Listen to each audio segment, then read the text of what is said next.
All right, guys. Well, it is currently 1:45 in the morning. I just finished recording this video, and it was one of the longer ones that I do for these podcasts. It wasn't, just like 10 minutes. And then, wow, wouldn't you know, it wasn't recording for some reason. That's great. I started using some new software recently that doesn't have that ugly watermark on it, but it leads to me being stupid, I guess, and just, you know, not recording. So I'm going to not do what I did last time, which is essentially write an entire Extemp speech right then and there. I'm simply going to have this little template that I already wrote pulled up, and I'm going to kind of explain it in like what I did to get that information, and then just generally how you give an Extemp speech. But yeah, this is about Extemp. Obviously, we've been talking about like LD and Interp a lot, and we're just going to give a quick one on Extemp. This is definitely going to probably wouldn't be the only Extemp video I do, because I only started doing it this year, my senior year. I did it once sophomore year, but it was just because I needed something to do at a tournament. So definitely don't take me as like an Extemp master. I have been relatively successful with it though, even managing to win a tournament or two. But there's definitely people who are more educated on Extemp than myself. This is just a basic guide on how to generally write an Extemp speech.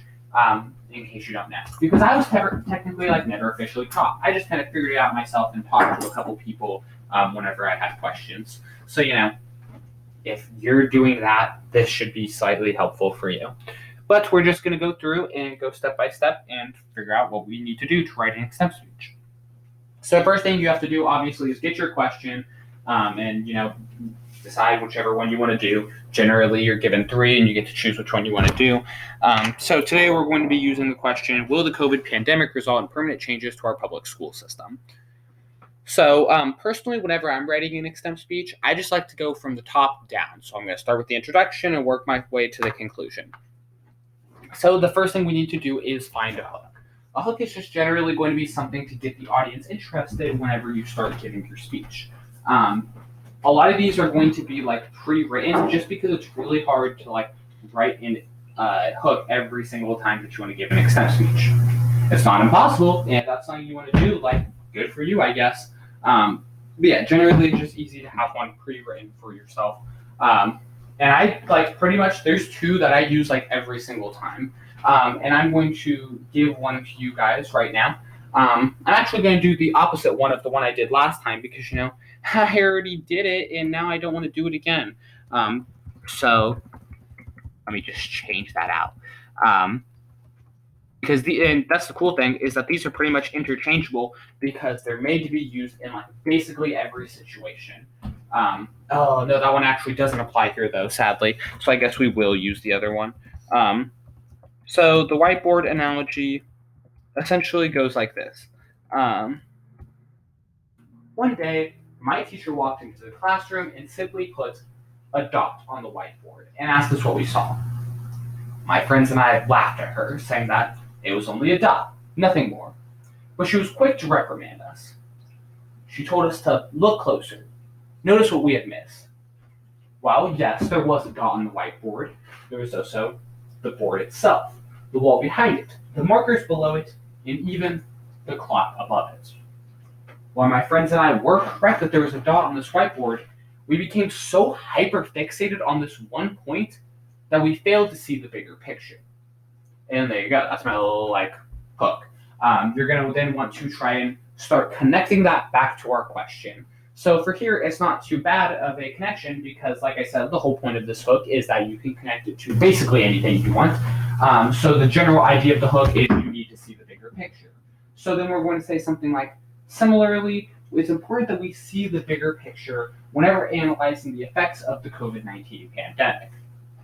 So there we go. We're already connecting it back to COVID. Then we can say, understandably, many people are concerned about the effects of their decisions in the here and now, but we need to make sure that we see the ripple effects of our choices and how it's going to affect us following the pandemic. So now we're introducing this idea of how things are going to be permanently after the pandemic, which is also in our question. And then we can say, this is especially prevalent in the American education system, which has undergone numerous changes to ensure that students can still have a good education without putting themselves in harm's way. And then there's our big connection into the school system. These 3 quick sentences were just made for the sole purpose of transitioning us some stupid story about a whiteboard into now this big idea about how life is going to continue for students nationwide. So obviously, like, it's just a matter of trying to connect this into our question. And the great thing about the whiteboard is that it makes that connection really easy. And then you're going to make that connection. So we talked about the school system. And then I personally always like to use this phrase, which can connect our little, it's like a connection to our connection, but it can bring these little couple sentences back to our question for certain. We could say, which is why it's critical we ask today's question. Will the COVID pandemic result in a permanent change to our public school system? So there we go. Now we've presented the question. So now this is going to be a little bit more awkward since I'm not actually writing the speech.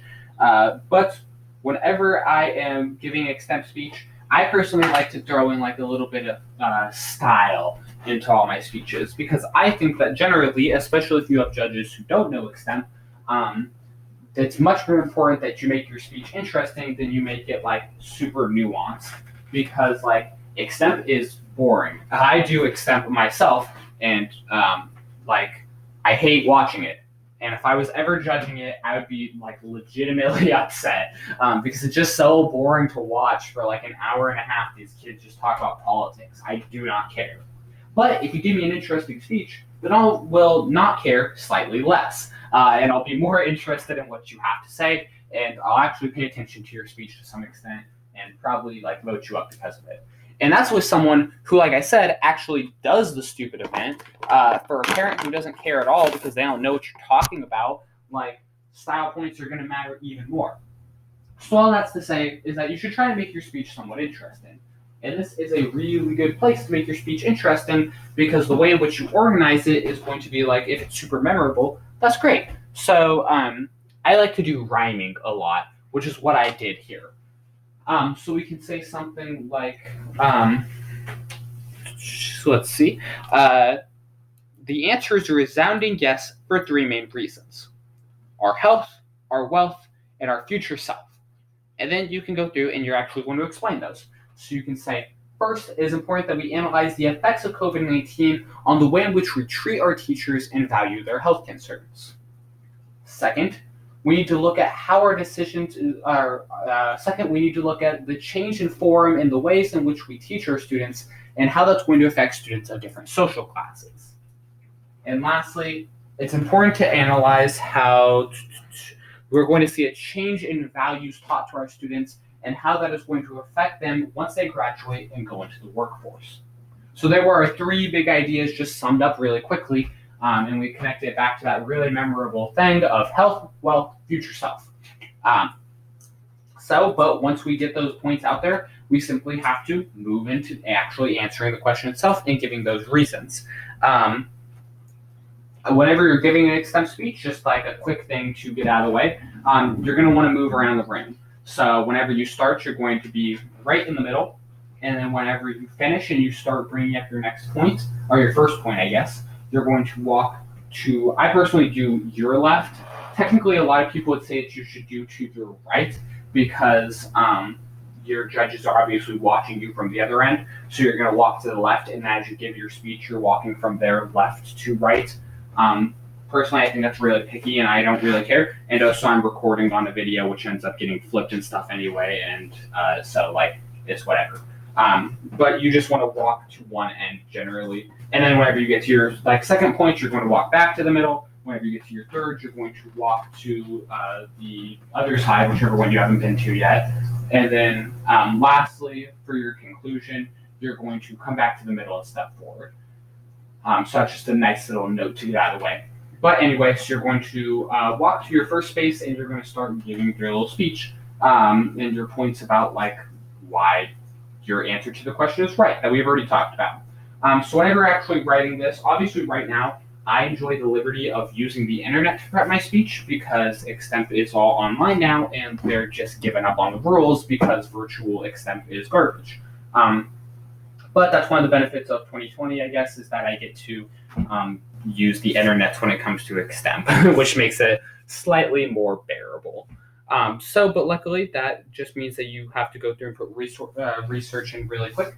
And even if you're like not doing Extemp virtually and you don't have access to the internet, it's still not the worst thing ever, as you guys should have prepped ready with a bunch of articles. But you're just going to want to look through, and generally, there's going to be two different plans of attack that you can take with questions like this. You can do like what is happening right now and how things are going to change, or just generally a change in how that's going to affect people. And we use both of them in the speech. So wow, that really makes it easy to look. It's almost like I did that on purpose when I was originally writing this speech in the last video that didn't get recorded. Haha. So anyway, let's just look at this first one really quick and we can see one of those examples and effects. So you generally want to have two-sided pieces of evidence. You also generally want to give a year when you cite, or not a year, a specific date whenever you cite that evidence. I don't do it because I think it makes the speech like really ugly, but like that's really frowned upon in the Extemp community. So I know you probably should. Anyway, so then you're going to bring the first one, which in my case it's going to be just the New York Times, and I only write down this little blurb about how 28% of teachers want to leave the profession. But obviously, you should read the article a bit more so that way you could better explain the arguments. So, for instance, I might talk about how teachers are incredibly unsatisfied with the way that the COVID pandemic is being handled, and how one of the biggest teacher unions in the nation reported that 28% of teachers are thinking about leaving the profession, which is true. That was like what the article was actually telling us about. And obviously, I'd cite the New York Times in there somewhere. You just want to make sure that obviously you can like provide more than just this source of this. Wow. Anyway, moving on to the next source, like you want to give a bit more information about it. And also, like I said 1,000 times in this video already, just make it a little interesting. So this is an example of what is happening right now, and then we're going to analyze the changes. So right now, teachers are unhappy, but then I could say that keeping them in their profession isn't going to be as hard as one would think. In fact, Education Week reported that we only need to bring about some small changes in order to ensure that teachers are happy with the workplace setting. Obviously, most of these are going to be health-based, such as providing more sick leave and even having more unique solutions, such as extending workman's comp to deal with illnesses or whatever. So then that's an example of what's actually going to change. So that's one of our like just quick ways that you can give one of these paragraph speeches. And there's really not too much else to say on that end. Obviously, you can provide a lot more nuance with that, but that's just going to come with your own personal style and like understanding of argumentation. And it's not something that I can like really teach right here in this video format without like watching you give a speech and actually helping you. And then we can quickly move on to the second one, which is probably the last one we'll do because like the third one's basically the same. And we can see this as an example of how things are changing and then how that's going to affect people. So wow, like I said, it's the other one. Isn't that funny? But this one, we talked about how NBC says that hybrid schooling can say. So in this example, I'd probably explain what hybrid schooling is, of like how it's reconciling the two like parts of virtual learning and in-person learning, and then how like schools are really happy with it and how they might keep it even once like the pandemic is over. And then we're going to move on to our like actual how this is going to affect people, which for this speech is specifically from the New York Times and how it's going to harm low-income students. So that's just a nice example of how obviously like this is the effect that we're seeing from this decision and this change. Wow. And like most Extemp speeches, those two types of arguments will cover pretty much all of your bases. My next one is the example of the one we just did, where it's a change and how that's going to affect students. So there's really not much more to be said on that. Personally, I don't really have a whole lot more to say about Extemp at this point. Like I said, this was just supposed to be like a basic outline of like how to give a speech. Otherwise, like your conclusion, you're just going to come back into the center, step forward, and then you're going to restate your question and give your answers again, and you're going to connect it back to the like hook you gave at the beginning. So like a really simple one for this one might be, and whenever we analyze the effects of our decision, we just need to make sure that we see the bigger picture. Thank you. That one was like a little extra short, but yeah, it's generally going to be something like super simple like that. And then you're done. So, otherwise, I'm just going to cut this video here because I already recorded it and I'm ready to be done with it. But as always, I hope this video was educational, and I wish you guys good luck in all your rounds.